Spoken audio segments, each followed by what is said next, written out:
но ще ви отнеме много време. Ето, разгледайте го цялото. Вижте тази голяма палма или дърво. Не мога да разбера какво е, но това е палма. Каквото и да е много готино. Да, вижте, тук има недър камък. Камък от недъра. Ето го. Забравих Ада Endstone, така се нарича. Нека преминем към следващата къща и тя е... Това не е къща,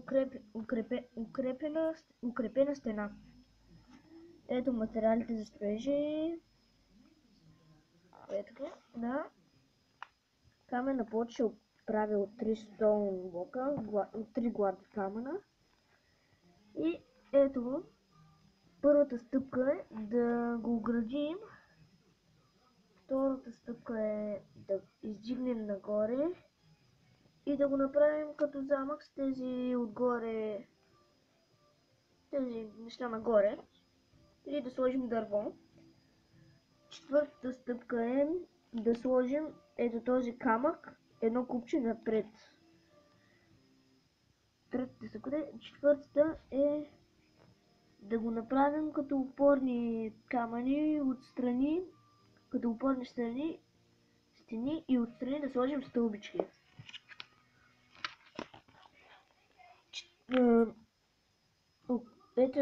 Ето го продължението на тази стена. Продължението е първата стъпка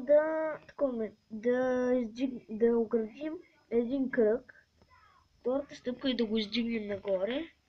Третата стъпка е да го направим, да му сложим детайли, прозорци и още други неща.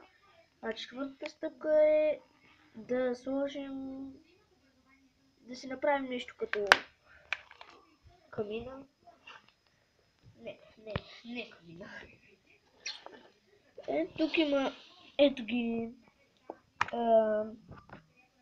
нужните материали за използването, нужните материали за строежа.